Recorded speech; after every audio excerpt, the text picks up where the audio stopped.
This is All India Radio. In the program Spotlight, we now bring you an interview with BSNL Chennai Chief General Manager V. Munendranath on submarine optical fiber cable connectivity between Chennai and Andaman and Nicobar Islands. The interviewer is AIR correspondent Jaya Singh. Good evening, sir. First of all, congratulations for you and your team for the successful completion of the prestigious submarine cable project linking Chennai in the mainland and the Andaman and Nicobar Islands on the other. Tell us, sir, in brief, the basic features of the project. Thank you very much. At the outset, I convey my thanks for giving me the opportunity to the All India Radio to tell something about this project. To start with, this Chennai Andaman Nicobar Island submarine cable project is a prestigious project of Government of India, which has been initiated by the Union Government to provide high-speed telecom services to the Andaman Nicobar Islands, with a motive of uplifting the livelihood of the islanders to lead a life at par with the mainland in respect of telecom services. To begin with the details of the project, as the name signifies, it is an under-ocean optical fiber cable that connects the major 8 islands, namely Port Blair, Swarajdeep, Long Island, Rangat, Little Andaman, Car Nicobar, Kamota, and Great Nicobar of the Andaman Nicobar Islands. This is having a length of 2,300 kilometers of submarine cable. I too have served the islands for a year and I know the network issues the islanders were facing earlier. Now it is going to be a thing of the past with the rollout of the submarine cable system. But what was ailing the telecom sector in the islands earlier? As you are aware, these islands have been served through the satellite system so far. And you are aware, the satellite will be stationed at about 36,000 kilometers away from the globe. And the signal has to go up to the satellite and come back to the islands. This poses inherent problems of latency as it has to travel long distance. So there is going to be some latency in the voice or data signals to reach to the islands. And this is also a very costly proportion. To get a 1 GB connectivity, we have to pay very huge amounts. Second is that the satellite capacity also will be limited and you cannot have enormous bandwidth as you wish. So as an alternative, submarine cable has been thought of, and this will have, you can say, an unlimited capacity of bandwidth it can provide. Now with this launch of the submarine cable, definitely the Andaman Nicobar Island population will have huge bandwidth available at their disposal. The Andaman and Nicobar is a long chain of islands, though only 38 are inhabited. Currently, how many islands are going to be connected with the cable system and what are the future plans to cover as many islands as possible? As I said, this project initially it is envisaged to connect 8 islands. That is Port Blair, Swarajdeep, Little Andaman, Long Island, Rangat, Car Nicobar, Kamota and Great Nicobar. So with the launch of the CANI project by the Honorable Prime Minister yesterday, we have brought in 5 islands into operation. That is Port Blair, Swarajdeep, Little Andaman, Long Island and Rangat. So the work for the balance 3 islands is going on. We hope to complete it by next month, this balance 3 islands work also. Based on the utilization and experience, there is a possibility to extend it to other islands as per the need. And since the cable has already reached the Andaman and Nicobar Islands, it will be easy also to extend the bandwidth to the other islands. You said over 2,300 kilometers of cables have been laid for the project. This is a unique one as it is the first of its kind in India. Therefore, you might have gained a lot of experiences. Please share some of those unforgettable experiences with us. Let me tell some history about a particular project. Time and again, it was thought to have submarine cable to the main island by the government, but somehow it did not fructify. Towards October 2016, it was decided by the cabinet to give this project to BSNL as a project executing agency.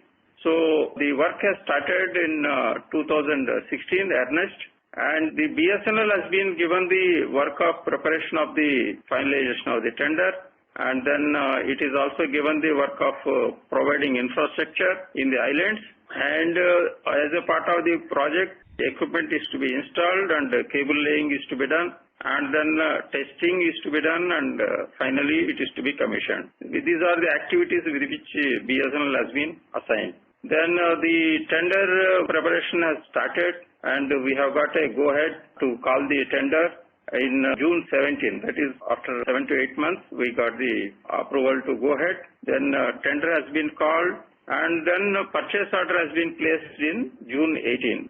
So an agreement has been executed with Service Obligation Fund Authority in July 2018 with a mandate of completing the work in 2 years. We are thankful to Government of India and USOF authorities for giving us the opportunity to execute such a prestigious project. Though we did not have much experience prior to that, except that we laid submarine cable to the Sri Lanka, which is about 300 kilometers. I can say much bigger project is given to us. We are thankful for the confidence posed on BSNL to the Government of India. So at every stage it was an experience, because preparation of tender itself is we have to conceive so many things, and it has been done very meticulously. And then execution is another aspect wherein we need to cover many elements. Generally, the very long projects will have maybe 2 ends. Here we are covering 8 islands and 9 stations. So this is starting from Chennai to 8 islands. Since we planned all these activities in a planned manner, that is, we have undertaken the marine survey during a period where the rains and other turbulent sea weathers do not have. So we have undertaken in windows where it is feasible to conduct the survey and feasible to lay the cable. So we did it with not much problems. And of course, Andaman Nicobar experiences a heavy rainfall. So doing the work in an environment of such thing is really challenging. Towards the end, as you are aware, COVID-19 situation has come wherein a lot of restrictions have come into place, either for transportation or for movement. So these are all experiences under which we could complete the project more or less. Now it is 80% complete. So we are happy that we are on track, and technically we have made ready by March itself. That is well ahead of the schedule what is given to us. You might have come across rains, storms, high waves, and above all the challenges thrown up by the pandemic also. Some planning has gone into in the laying of the cable. As I said, we have planned to lay the cable during the window period where the rough weathers of the sea is avoided. That is between December to April. This is the period where we will have a comparatively peaceful sea. So we have started our work in December last year, and we have completed by April this year, at least the portion of the laying of the cable. What about the lifespan of the cables under the sea? Are they long-lasting? Naturally, the question arises if the big fishes, the sharks, or other marine species, including the microbes, who try to explore the cables and damage it in the process. See, the depth of the sea is more than 3 kilometers. And then second is that the cable what we use the different types of cables, that is double armored cable, single armored cable, and protective cable. So these cables are designed in such a way that they take care of all these problems that are foreseen. So that way the cable is a robust cable that has been laid, and in addition to the nature of the cable, we also use the protective cover to the cable wherever it is required. So that way it ensures that there is no problem to the cable. But yes, you are correct. There are some chances of damages due to anchoring of the ships which are coming closer, because as you are aware, ultimately cable has to come onto the mainland. So there is a possibility of some accidents that can happen for the cable when the ships reach to the ports, or our own fishermen going into the sea. Accidentally they may do some damage, but we have taken care of cable with all protective mechanisms. So the maintenance of the cable is going to be smooth. That's what we hope. What are the advantages of the submarine cable system over the satellite transponders for telecom and data connectivity in such a long chain of islands? Number one is that you will have a huge bandwidth available on the submarine cable. So this submarine cable what we have provided per fiber, it carries about 6.4 terabits per second. This is the ultimate capacity we have provided per fiber. And at the moment we are using 2 fibers. You can imagine the capacity up to which it can go. And when you compare with the satellite, we will not be able to get this much of bandwidth from the satellite. Number 2, acquiring bandwidth from the satellite is very costly. And number 3 is that the availability of such a bandwidth from satellite also is practically not possible. So that way the submarine cable allows us to have unlimited bandwidth as it is available on the terrestrial cable. In future, 5G is going to be the mainstay in telecom services. Will the submarine cable system meet the requirements for 5G whenever it is rolled out in the country? The submarine cable basically provides the bandwidth for the telecom service providers and ISPs and any other needy agencies. So bandwidth is service neutral. So the telecom service providers can launch any service what they feel required to be launched, and this backhaul supports all the services. So 5G being requiring enormous bandwidth, and as I said, submarine cable can provide enormous bandwidth. So it supports the 5G services also. Absolutely, 5G services can be launched using the bandwidth available on the submarine cable. The BSNL has executed the project under the Universal Service Obligation Fund. Tell us about this fund, the total expenditure incurred, and the recurring expenses that are required. This project has been planned with an estimated cost of 1,224 crores. So after commissioning, BSNL is going to maintain this project for another 5 years, and this 1,224 crores includes the operational cost involved in maintaining the submarine cable project down the line for next 5 years. Tell us about the ease of living for the people of the islands and the tourists who are going to visit them once the travel restrictions are lifted. Tell us also about the potential job generation due to the improved telecom connectivity. Telecom density and GDP growth, they have got a direct correlation. If telecom facilities improve, naturally the GDP of the particular land will improve. And without telecom facility, it will be very, very difficult in the current times to have a better life.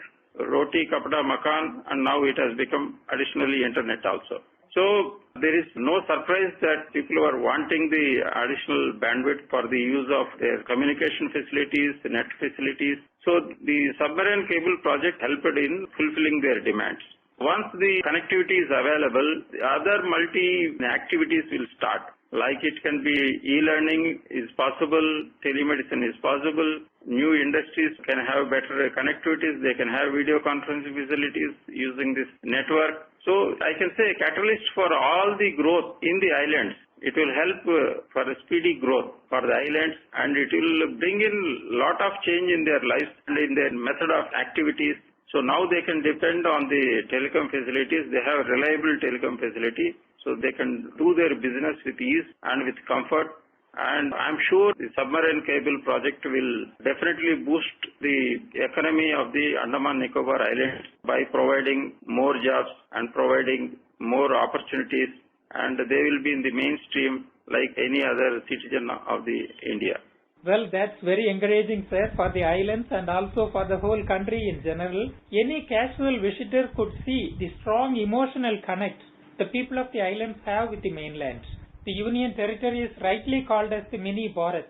Now they have an umbilical cord also in the form of a physical cable that is going to enhance their quality of life.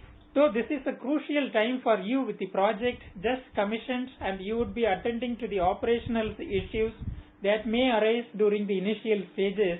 You have spared your time to share the information and your experiences about the unique submarine fiber optic cable project. Congratulations once again, sir, and thank you so much. Thank you. Thank you very much. You were listening to an interview with BSNL Chennai Chief General Manager V. Muneendranath on submarine optical fiber cable connectivity between Chennai and Andaman and Nicobar Islands. The interviewer was AIR correspondent Jaya Singh. This program was produced and presented by the News Services Division of All India Radio. You can listen to it on our mobile app News on AIR. This program is also available on our website newsonair.com. You may email your opinion about this program at airnsdtalks at gmail.com.